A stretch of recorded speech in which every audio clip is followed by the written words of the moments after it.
भगवान श्री कृष्ण कहते हैं, प्यारे उद्धव, अब मैं तुम्हें सांख्य शास्त्र का निर्णय सुनाता हूँ। प्राचीन काल के बड़े बड़े ऋषि मुनियों ने इसका निश्चय किया है। जब जीव इसे भली भांति समझ लेता है तो वह भेद बुद्धि मूलक सुख दुख आदि रूप भ्रम का तत्काल त्याग कर देता है। युगों से पूर्व प्रलय काल में, आदि सत्य युग में, और जब कभी मनुष्य विवेक निपुण होते हैं, इन सभी अवस्थाओं में यह संपूर्ण दृश्य और दृष्टा जगत और जीव विकल्प शून्य, किसी प्रकार के भेदभाव से रहित केवल ब्रह्म ही होते हैं। इसमें संदेह नहीं कि ब्रह्म में किसी प्रकार का विकल्प नहीं है।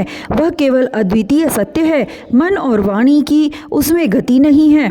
वह ब्रह्म ही माया और उसमें प्रतिबिंबित जीव के रूप में, दृश्य और दृष्टा के रूप में दो भागों में विभक्त सा हो गया है। उनमें से एक वस्तु को प्रकृति कहते हैं, उसी ने जगत में कार्य और कारण का रूप धारण किया है। दूसरी वस्तु को, जो ज्ञान स्वरूप है, पुरुष कहते हैं। उद्धव जी, मैंने ही जीवों के शुभ अशुभ कर्मों के अनुसार प्रकृति को क्षुब्ध किया। तब उससे सत्व रज और तम ये तीन गुण प्रकट हुए। उनसे क्रिया शक्ति प्रधान सूत्र और ज्ञान शक्ति प्रधान महतत्व प्रकट हुए। वे दोनों परस्पर मिले हुए ही हैं। महतत्व में विकार होने पर अहंकार व्यक्त हुआ। यह अहंकार ही जीवों को मोह में डालने वाला है। वह तीन प्रकार का है, सात्विक, राजस और तामस। अहंकार पंच तन्मात्रा, इंद्रिय और मन का कारण है, इसलिए वह जड़ चेतन उभयात्मक है।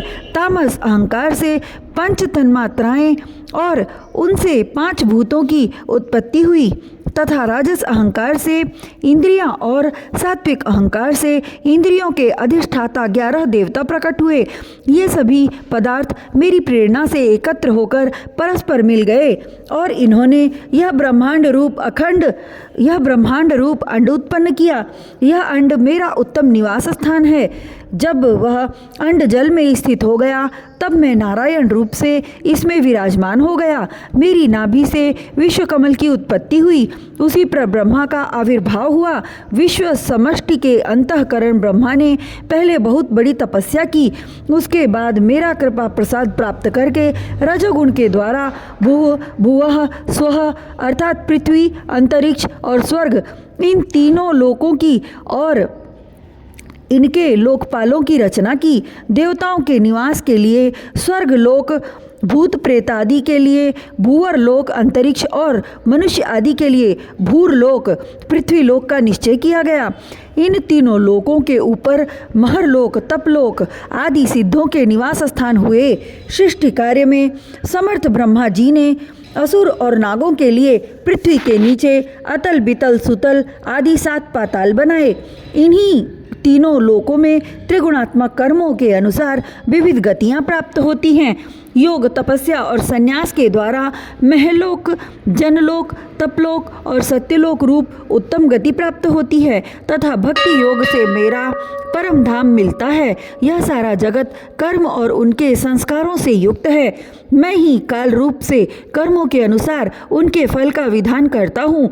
इस गुण प्रवाह में पढ़कर जीव कभी डूब जाता है और कभी ऊपर आ जाता है, कभी उसकी अधोगति होती है और कभी उसके पुण्यवश उच्च गति प्राप्त हो जाती है। जगत में छोटे बड़े, मोटे पतले जितने भी पदार्थ बनते हैं, सब प्रकृति और पुरुष दोनों के संयोग से ही सिद्ध होते हैं। जिसके आदि और अंत में जो है, वही बीच में भी है, वही सत्य है। विकार तो केवल व्यवहार के लिए ही की हुई कल्पना मात्र है। जैसे कंगन कुंडल आदि सोने के विकार और घड़े सकोरे आदि मिट्टी के विकार पहले सोना या मिट्टी ही थे, बाद में भी सोना या मिट्टी ही रहेंगे, अतः बीच में भी वे सोना या मिट्टी ही हैं। पूर्ववर्ती कारण महतत्व आदि भी जिस परम कारण को उपादान बनाकर अपर अहंकार आदि कार्य वर्ग की सृष्टि करते हैं, वही उनकी अपेक्षा भी परम सत्य है। तात्पर्य यह कि जब जो जिस किसी भी कार्य आदि और अंत में विद्यमान रहता है, वही सत्य है। इस प्रपंच का उपादान कारण प्रकृति है, परमात्मा अधिष्ठान है और इसको प्रकट करने वाला काल है। व्यवहार काल की यह त्रिविधता वस्तुतः ब्रह्म स्वरूप है और मैं वही शुद्ध ब्रह्म हूँ। जब तक परमात्मा की ईक्षण शक्ति अपना काम करती रहती है जब तक उनकी पालन प्रकृति बनी रहती है, तब तक जीवों के कर्म भोग के लिए कार्य कारण रूप से अथवा पिता पुत्र आदि रूप से यह सृष्टि चक्र निरंतर चलता रहता है। यह विराट ही विविध लोकों की सृष्टि, स्थिति और संहार की लीला भूमि है।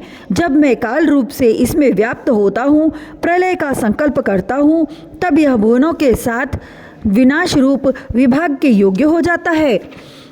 उसके लीन होने की प्रक्रिया यह है कि प्राणियों के शरीर अन्न में, अन्न बीज में, बीज भूमि में और भूमि गंध तन्मात्रा में लीन हो जाती है।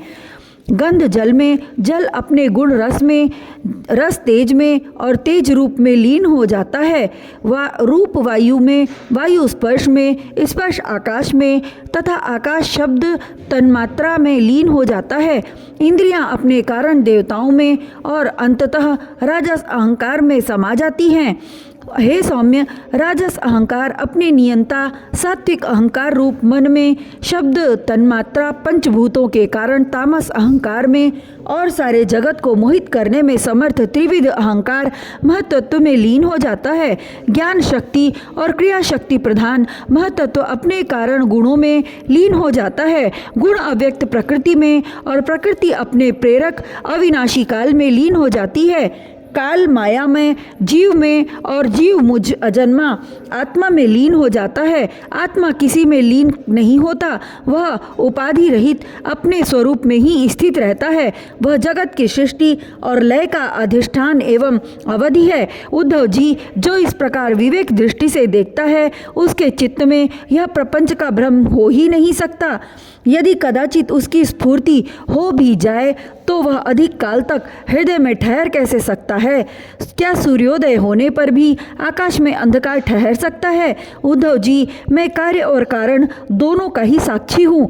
मैंने तुम्हें सृष्टि से प्रलय और प्रलय से सृष्टि तक की सांख्य विधि बतला दी। इससे संदेह की गांठ कट जाती है और पुरुष अपने स्वरूप में स्थित हो जाता है।